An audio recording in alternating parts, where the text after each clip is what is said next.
With the hourly 5 alarm fires coming out of the Trump administration, it's frankly difficult to keep track of the constant stream of assaults on our rights. It's part of why shows like this one, the David Pakman Show, just in case you forgot that this is what this was, given I'm not David Pakman, it's why shows like this one are so important. It's part of why independent media is so important. Often things that may not make it to primetime slots in mainstream media are still primetime stories, and they still need your eyes and your ears, and this story is one of them. We're gonna get to a clip of Senator Patty Murray taking the new FDA Commissioner, Marty Makary, to task, specifically telling him that she knows he would prefer the administration's plans to go after the abortion pill stay under wraps, but that she isn't going to let that happen. And I hope you, me, all of us, I hope we don't allow that to happen either, because this new development is scary. A propaganda report that has been published claiming to illustrate the dangers of the abortion pill mifepristone just got published, and it's already pushed the FDA commissioner to begin a review into mifepristone's safety. First, we have to say that the plans to go after the abortion pill mifepristone, they started a long time ago. After the fall of Roe, realizing the power of the anti-abortion activists and their true goals, we learned through Project 2025 that the right wing wants to go further. They want to revoke FDA approval for mifepristone.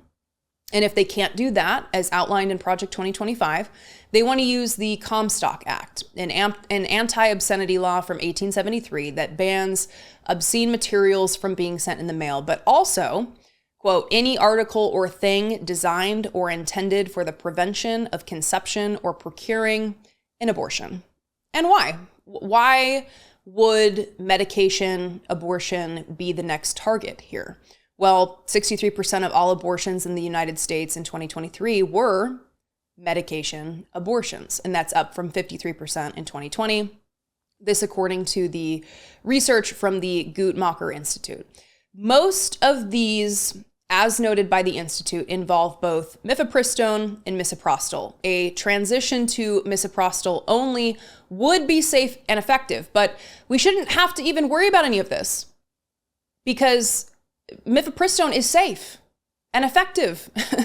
How safe? This is going to blow your minds if you don't already know this. I know David has a smart audience, so you may already know this, but looking at data from the University of California, San Francisco, the Advancing New Standards in Reproductive Health, the mortality rate for medication abortion is 0.48 deaths per 100,000.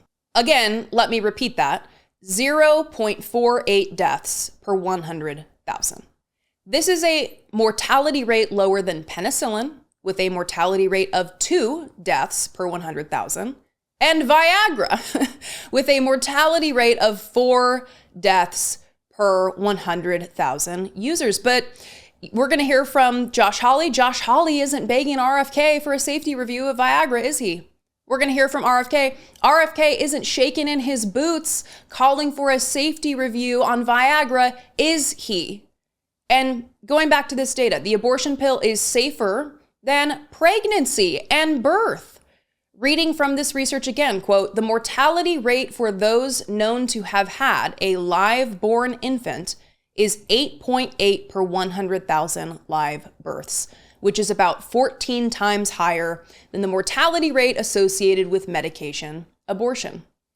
They don't seem particularly worried about this either. Unfortunately, Donald Trump has hand-selected zealots eager to carry out the right's most pernicious goals for the anti-abortion movement. And the latest news tells us that RFK, the new Secretary of Health and Human Services, and I believe the most dangerous of Trump's picks, is confirming that he has asked the new FDA director to do a review of mifepristone based on this brand new propaganda report from an anti-abortion organization.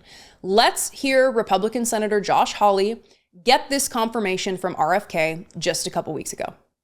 You have said you'll do a top to bottom review.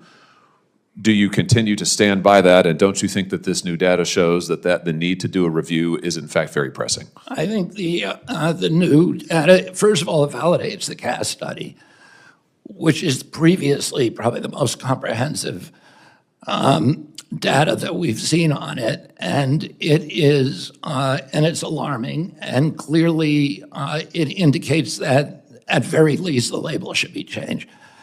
I've asked Marty McCary, who's the director of FDA, to do a complete review and to report back. Good. Do you have any sense of timeline? Mr. I Secretary, do not. that? It will be a top priority, though, for you. Is that safe to say?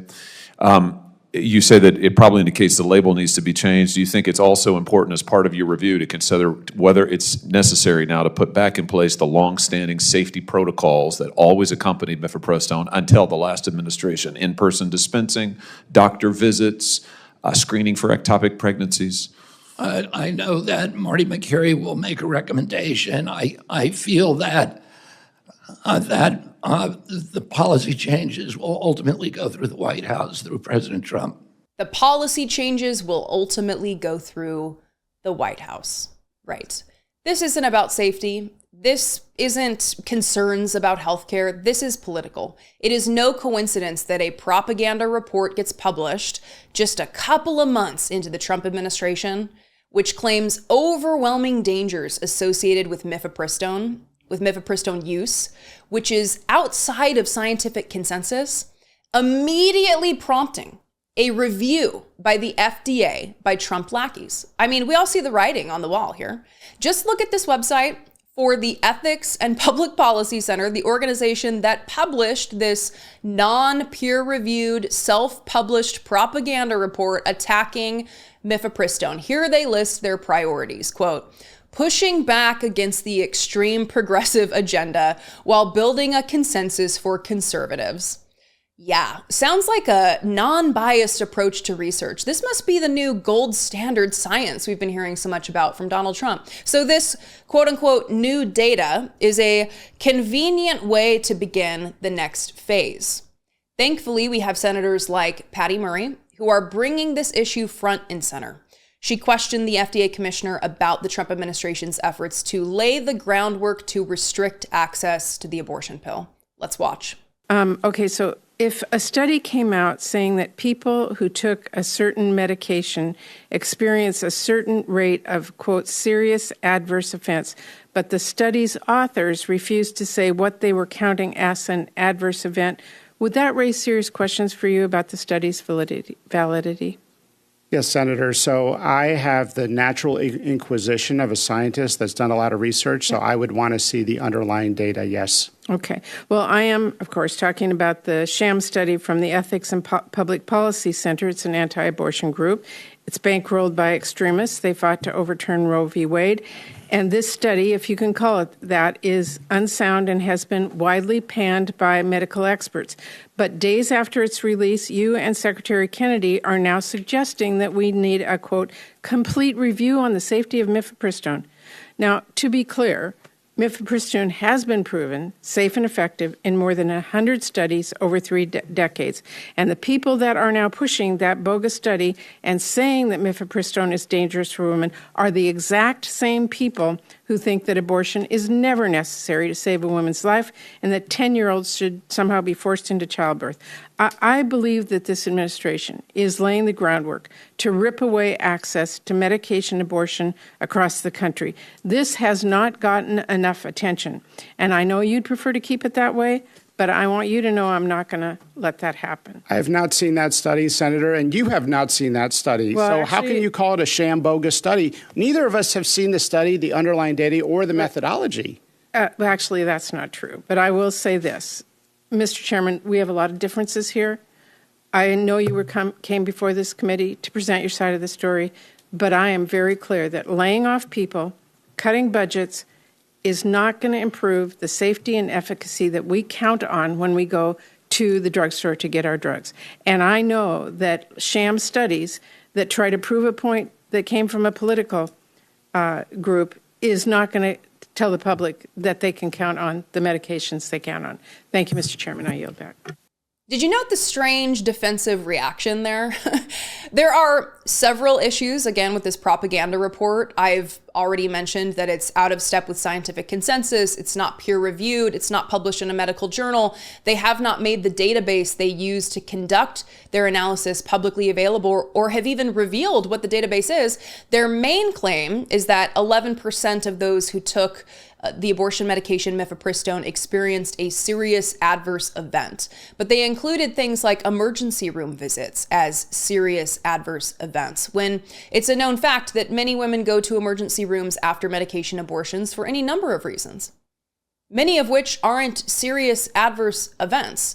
They could be making sure that the abortion worked. They could be going to ask questions about concerns about the process. I could go on, but I'm just going to leave you with one of the main limitations.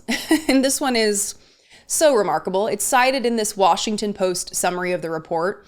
This comment is from a spokesman for the organization that published the report. Quote, "We acknowledge that a limitation of our data set is that it does not capture whether a patient actually ingested the medication, only whether it was dispensed or administered," Estes said.